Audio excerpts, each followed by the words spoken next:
আমার গল্প কবিতার চ্যানেলে সকল শ্রোতা বন্ধুদের স্বাগত।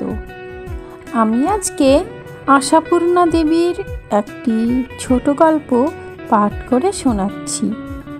গল্পের নাম হৃদয়হীন। শুনতে থাকুন। সেরেছে, চুলে শেষ ফিনিশিং টাচটা দিয়ে জুতোয় পা ঢোকাতে যাচ্ছে, টেলিফোনটা করকর করে বেজে উঠল। অন্তত এখন দীপঙ্করের কানে ক্রিং ক্রিংটা করকরিয়ে উঠল।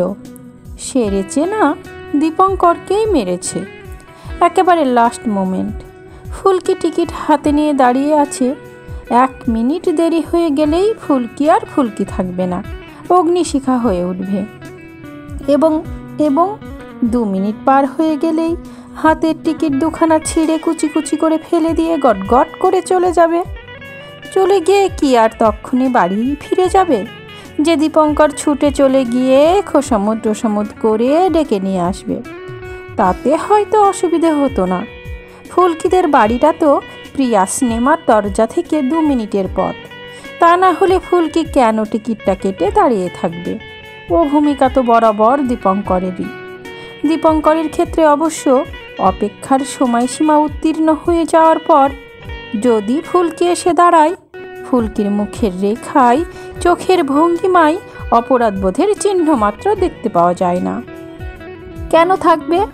ওর 7 খুন মাপ হয় না? ও মেয়ে না? বাড়ি থেকে বেরোবার পথে ওর 100 রকম বাধা না? অতএব ছবি শুরুর মুখেও যদি এসে পৌঁছায় ফুলকি, বেশ অপবিদ্ধা মুখেই বলে, বেশিক্ষণ দাঁড়িয়ে আছো নাকি? অথচ নিজে ওই 1 থেকে 2 মিনিট। কিন্তু এই দেরিটার জন্যে তো ফুলকি নিজেই দায়ী। টিকিট কেটে গেটের সামনে দাঁড়াচ্ছি বলেই তো ফোন ছাড়তেই চাইছিল না। ঠিক এই সময় ওর বান্ধবী কাবেরীর প্রেম কাহিনীর বিবৃতি দিতে ইচ্ছে হলো। কাবেরী কীরকম ল্যাবা আর ওর প্রেমিকটা কীরকম ভ্যাবলা, এই ভীষণ দরকারি কথাগুলো যেন এই মহামুহূর্তে না বললে পৃথিবীর রসাতলে চলে যেত। দীপঙ্কর রিসিভারে কান রেখে অনবরত ঘড়ি দেখে চলেছে, আর ফুলকি কথার ফুলকি ছাড়িয়েই চলেছে। আবার মাঝে মাঝে রেগে রেগে বলছে, কেবলই হু হাঁ দিয়ে সারছ, কথাগুলো কানে ঢুকছে কি ঢুকছে না? বাধ্য হয়ে দীপঙ্করকে বলতে হয়েছে, এবার তাহলে রাখছি, তৈরি হয়ে নিতে হবে তো। ঠিক আছে।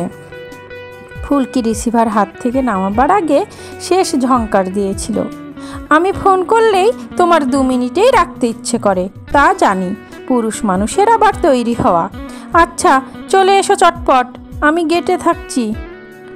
অতঃপর তাড়াহুড়ো করে সাজসজ্জা। আজে বাজে করে গেলেও তো ফুলকি মন্তব্য করতে পারে, এমন কাকতাড়ুয়া মার্কা চেহারা নিয়ে এসেছো তুমি, লোকে হয়তো দেখে ভাবছে বাড়ির কাজের লোকের সঙ্গে ছবি দেখতে এসেছি। অতএব সাজও চাই। তা হয়েই গিয়েছিল। কিন্তু বেরোবার মুখে ফোন না, ধরে কাজ নেই। কে করছে কে জানে। ফোনটা মানে লাইনটা একবার পেয়ে গেলে কিছুতেই ছাড়তে রাজি নয়। এমন নাছোড়বান্দা বন্ধুরও তো অভাব নেই দীপঙ্করের। দীপঙ্কর তাই ফোনটাকে বাজতে ছেড়ে দিয়ে গলা তুলে ডাক দিল, বান্টি, কুইক। বান্টি ছুটে এসেই বলল, কি? দীপঙ্কর বাদ্যরত টেলিফোনটার দিকে আঙ্গুল বাড়িয়ে দেখে বেরিয়ে গেল। ঠিক গেল বললে ভুল হয়, দরজার বাইরে পা ফেলেছে মাত্র। বান্টি রক্তমুখী হয়ে ছুটে এলো, দাদা সর্বনাশ, তোর বন্ধু বরুণ বলছে তুই আয় শিগগির। উহ, ভাগ্যিস। ওরে বাবা। বলতে বলতে আবার ভিতরে ছুটে গেল, বোধহয় ফোনটা সামলাতে। নামালেই কেটে যাবার রোগ আছে রিসিভারটার। দীপঙ্কর একটা অমোঘ নিয়তির ইশারা পেল, ধীরভাবে এসে রিসিভারটা তুলে নিল। কাটেনি, শুধু দীপঙ্করের সব সুর কেটে দিল। আসতে বলল, আচ্ছা আমি এক্ষুনি যাচ্ছি। হ্যাঁ, ট্যাক্সি ধরতেই বেরোচ্ছিল দীপঙ্কর। বাসে যাবার চিন্তা চুলে ফিনিশিং টাচ দেবার অনেক আগেই ছেড়েছিল। এখনও বেরিয়েই ট্যাক্সি নিল একটা। গেল প্রিয়া সিনেমার দিকে নয়, তার একদম বিপরীত দিকে। সীতেশের বাড়ির দরজায় বরুণ দাঁড়িয়ে দীপঙ্করকে দেখে আস্তে আস্তে বলল, ভাবা যায় না, আয় ভেতরে। না, সদ্য মৃতের বাড়িতে যেমন জনসমারোহ হবার কথা তেমন নেই। কিন্তু কেনই বা থাকবে? মৃত্যুর খবরটা কি পাড়াপড়শি আত্মীয় স্বজন সকলকে তড়িঘড়ি জানানো হয়েছে? তাই কি হয় বাড়ির বউ ঘুমের বড়ি খেয়ে বেদমভাবে ঘুমিয়ে পড়লে কি বাড়ির লোকেরা তড়িঘড়ি সবার কাছে খবরটা পৌঁছে দেয়? বরং পড়শির চোখ আড়াল করতে আশপাশের জানলা কপাট বন্ধ করে ফেলে। আর বাড়ির কাজকরণী লোকেদের বলে, বৌদিদি অজ্ঞান হয়ে গেছে, ডাক্তার বুঝতে পারল না কি অসুখ, এখন হাসপাতালে নিয়ে যেতে হবে। হয়তো এরাও তাই বলছে ওদের। ছাড়া ছাড়া ভাবে যারা অবধির মতো ঘুরে বেড়াচ্ছে এদিক সেদিক। দীপঙ্কর এদের চেনে না, কাজের লোক না আত্মীয় কে জানে। নিচে বসবার ঘরে দুজন বয়স্ক ব্যক্তি অন্ধকার মুখে সোফায় বসে আছেন, তাদের চেনে না দীপঙ্কর। কিন্তু এ বাড়িতে কাকেই বা চেনে? এ বাড়ির সীতেশদা আর নিপা বৌদি ছাড়া। আর চেনে অবশ্য বিজয়কে, হরদম দেখে চা সাপ্লাইয়ের সুবাদে। সে কই? কিন্তু সেই নেহাত বালক পরিচারকটিকে দেখতে পেলেই কি তাকে ডেকে জিজ্ঞেস করা যাবে, বিজয়, তোমাদের বৌদিদি হঠাৎ বিষ খেলো কেন? অথচ এগুলো তো দীপঙ্করের জানা খুব জরুরি। কেন ঘুমের বড়ি খেলো নিপা? কখন খেলো? এখন তো প্রায় বিকেল, দুপুরে খেয়েছে নাকি? দিন দুপুরে কেউ ঘুমের বড়ি খায়? ঘুমের বড়ি খাবার, গলায় দড়ি দেবার, গায়ে কেরোসিন ঢেলে দেশলাই জ্বালানোর জন্য রাতটাই রয়েছে অবারিত। বরুণ নিস্তব্ধ, শুধু সঙ্গে করে সিঁড়ি ভেঙে নিয়ে চলেছে দীপঙ্করকে। 3 তলায় নিপার ঘরে, নিপা সীতেশের শোবার ঘরে, যে ঘরে দীপঙ্কররা বছরে একবার করে মাত্র এসেছে। নিপা সীতেশের বিবাহবার্ষিকীতে। কবার এসেছে আর কবে সেটা মনে করা যাচ্ছে না এখন আর। কারণ এখন সিঁড়ি উঠতে উঠতে অন্য মনস্কভাবে হাতের কবজি উল্টে ঘড়িটা দেখছে দীপঙ্কর। এতক্ষণে হাতের টিকিট দুটো ছিঁড়ে ফেলে দিয়ে প্রিয়ার গেটের সামনে থেকে চলে গেছে ফুলকি। আচ্ছা, কোথায় যেতে পারে হঠাৎ এ সময়ে? 3টের শোর টিকিট ছিল তো তাদের। সে সময় কেউ কারুর বাড়ি বেড়াতে যায় না, অথচ বাড়ি ফিরে যাবে কোন লজ্জায়? বাড়িতে ওর বৌদি আছে না? বৌদির সঙ্গে অবশ্য কথার আটঘাট রাখে না ফুলকি, কিন্তু তার প্রেমিক যে তাকে কথা দিয়ে কথা রাখেনি, এক্ষুনি যাচ্ছে বলে আসেনি, এই অপরাধের কথাটা তো বলা যায় না। ও কি তাহলে একা পার্কের বেঞ্চে গিয়ে বসে থাকবে রোদের সময়টা?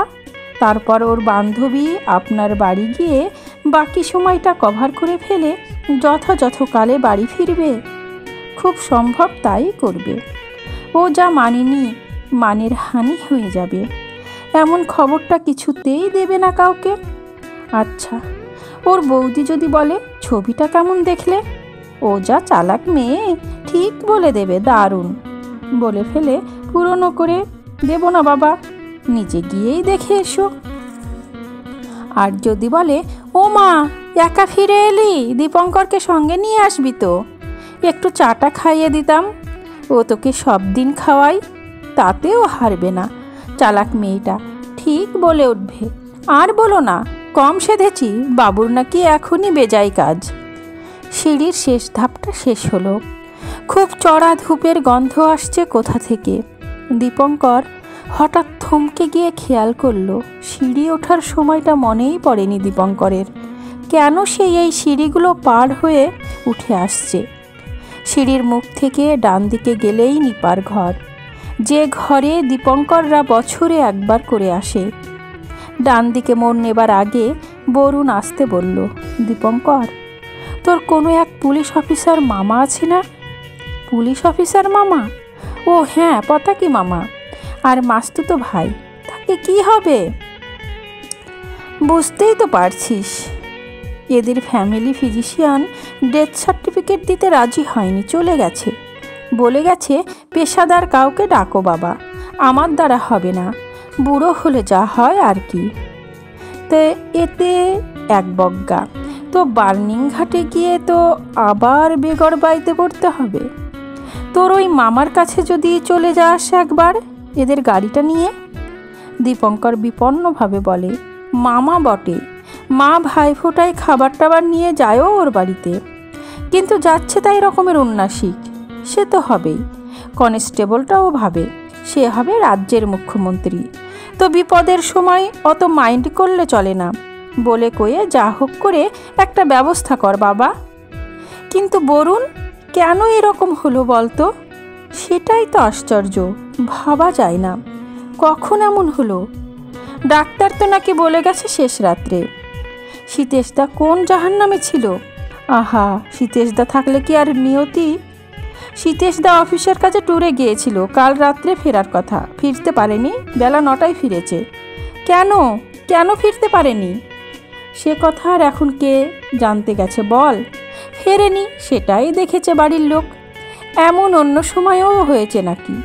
তো বেলা 8টা পর্যন্ত বৌদিকে ঘুম থেকে উঠতে না দেখে কাজ করার লোকেরা ভয় পেয়ে দরজায় ধাক্কাধাক্কি করেও সাড়া না পেয়ে বৌদির বাপের বাড়িতে গড়চায় ছুটেছে। তখন গড়চায় ছুটেছে, ফোন করতে জানে না বুঝি? জানবে না কেন, কিন্তু ফোন তো নিপা বৌদির ঘরের মধ্যে। তো ওরাও চলে গেছে, সীতেশদাও ফিরেছে। একটু পরে নীলা বৌদির বাবা আর মামা ওই যে বসে রয়েছে ড্রয়িং রুমে। দরজা কে ভাঙলো? পুলিশ? ভাঙতে হবে কেন? সীতেশদার কাছে তো দরজার চাবি থাকে, দুজনের কাছেই থাকে যে যখন। কিন্তু তুই একবার সীতেশদার সঙ্গে দেখা করে চলে যা প্লিজ তোর মামার কাছে। কি বলতে হবে? সীতেশদাকে একবার। কিন্তু কিছু কি আর বলতে পারবে ছাই? চল দেখি। আচ্ছা, পতাকি মামাকে এখন কোথায় পাওয়া যাবে? থানায় না বাড়িতে? নাকি আদৌ পাওয়াই যাবে না?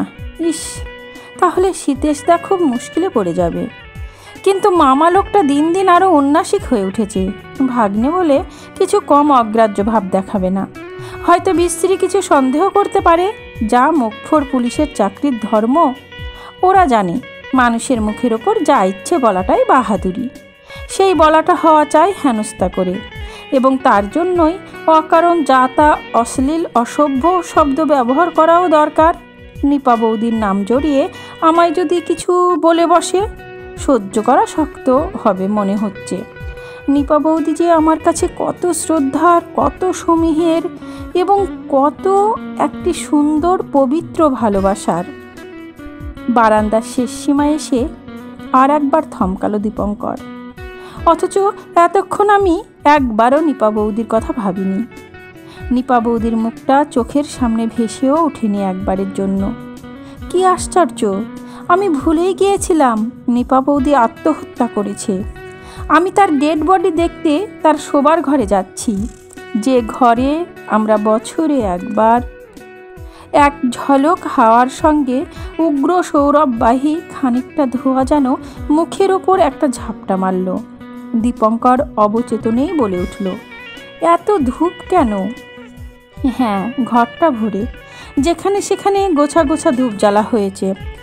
বরুণ নিচু গলায় বলল, ডেড বডির ব্যাপার 12 ঘন্টা পার হতে চলল, ঘরের বাতাস ওই ধূপের ধোঁয়ার ভারে ভারাক্রান্ত।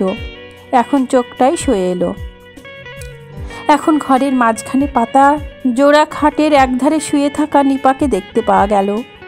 কিন্তু এত সেজে গুজে শুয়ে রয়েছে কেন নিপা বৌদি? ও তো মরবো ভেবেই শুয়েছিল। আশ্চর্য, মরবো ভেবে কেউ এমন একখানা নক্ষত্রের মতো ঝকঝকে বুটিদার আকাশ নীল রেশমি শাড়ি পরে বিছানায় শোয়। এপ্রিলের পড়ন্ত বেলা, কাচের জানলা দিয়ে লালচে সোনালি আলোর আভা ছড়িয়ে পড়েছে নিপার মুখে, নিপার বিছানায়।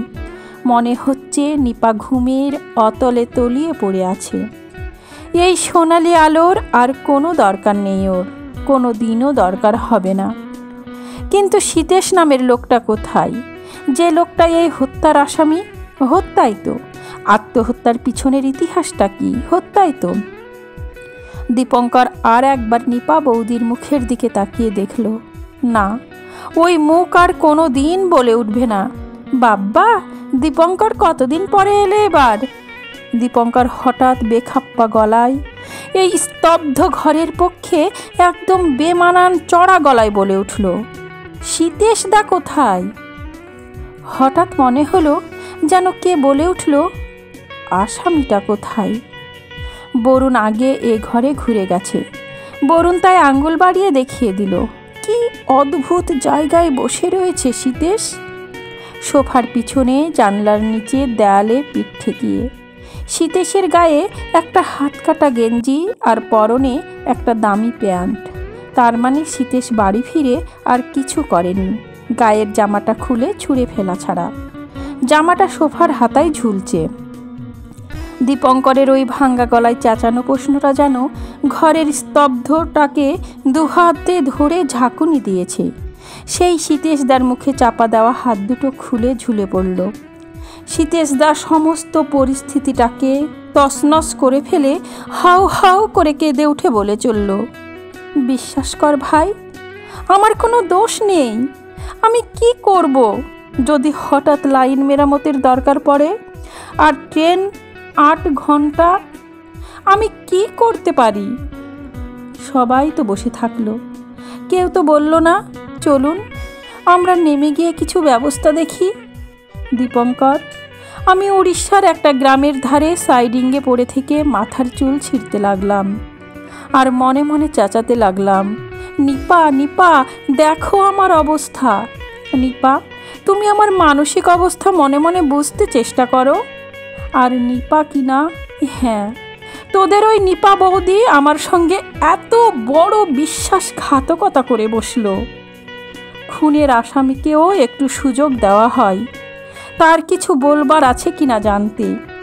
আর নিপা, এই সামান্য অপরাধেও নিপা আমার কথাটা আমায় বলতে সময় দিল না।